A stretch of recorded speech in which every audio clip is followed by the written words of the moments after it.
Welcome back to Tipping Point. I'm your host, Kara McKinney. Sayfullo Saipov, the alleged ISIS-inspired Islamic terrorist who's accused of killing 8 people by driving a rental truck onto a crowded Manhattan bike path in 2017, is now in the throes of a heated trial that may leave him on death row. The suspect reportedly struck a school bus after hitting the crowd, all while shouting Allahu Akbar, killing 6 tourists and 2 other civilians. Reports also say that he was shot twice by police officers and survived the incident, something he didn't plan to do, according to his own attorneys. In addition, prosecutors are claiming that the suspect feels neither regret nor remorse for his actions. Opening statements began yesterday in a lower Manhattan courtroom, and U.S. Attorney Alexander Lee did not mince words. Lee painted a bleak image of unresponsive bodies scattered about while, quote, screams filled the air, end quote.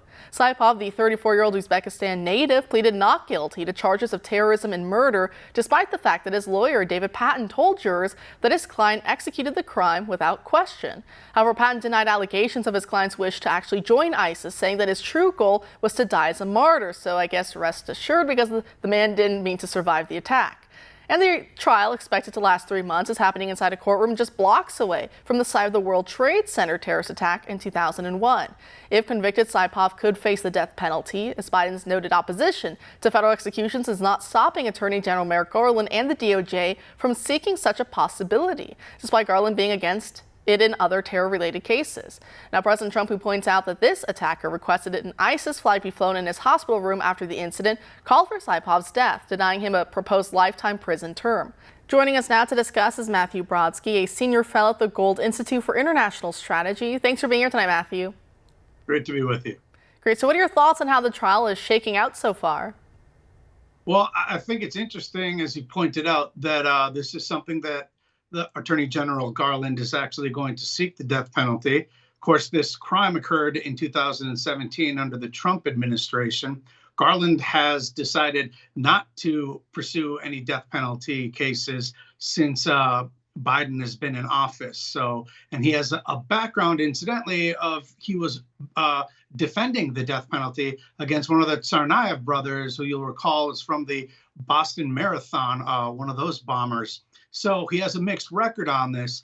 The big question will be, of course, because I think the case really is an open shut case, is will a jury actually decide that they want to give the death penalty? And this is the type of case that certainly would deserve it. He has all the writing that he wanted to be a part of ISIS. He was a terrorist. He wanted to be a martyr, didn't want to survive. So we'll see how this goes.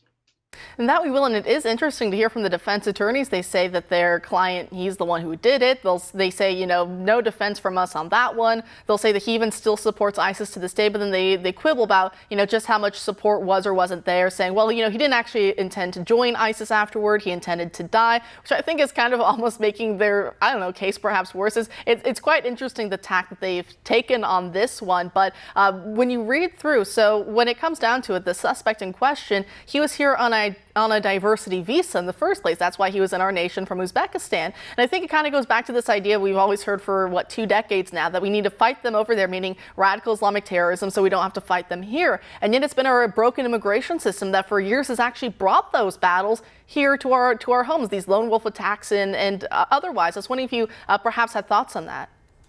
Well, yeah, see, now you get to the actual heart of the matter. Of any political issue that is associated with this, it is about the 1990 Immigration Act and the diversity visa program that was put in place then. It's a State Department program that allows about 50,000 people in from countries for the sake of diversity.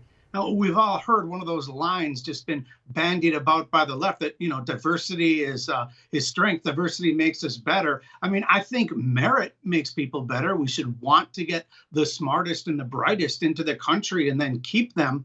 But if this is just about getting people from countries that don't typically have immigrants come here, and we notoriously have a really bad job of vetting people, then that's a giant hole. I mean, when you look at the border to the south, that's already a giant problem. One wonders, when this guy came into America, I believe that was around 2010, if he would have just come to the southern border and walked across without having to wait for a lottery system. And when it comes to this attack, terror attack, it's interesting because it's almost like it was, you know, a little a little blip in the media, and then we forgot about it. I mean, how many people could remember it off the top of their heads? We remember San Bernardino, we remember the Boston Marathon bombing, but this one, it killed 8 people. That is a large death toll, and it kind of followed the media very, very quickly, and it kind of came on the tail end of last decade. We saw a lot of self-styled lone wolf attacks by ISIS-inspired attackers. We saw that in Europe. We saw it here. So in the last 30 seconds I have with you tonight, I was wondering, do you fear that we could see a repeat of that, where we could see once again a rise of those lone wolf attacks? I think there's always a risk of that. I think, more to your question, we're in a media phase where most mainstream media or legacy media is more interested in trying to find out whether there's an American connection, whether it's white supremacy. This is what they're looking at. If you're a national security expert, you tend to look at things that come from overseas, and you look at radicalization programs. That's why immigration is such an important issue. Thankfully, your show and others like yours still shine a light on this. Well, Matt, I really appreciate it. Thanks for dropping by tonight. Thank you.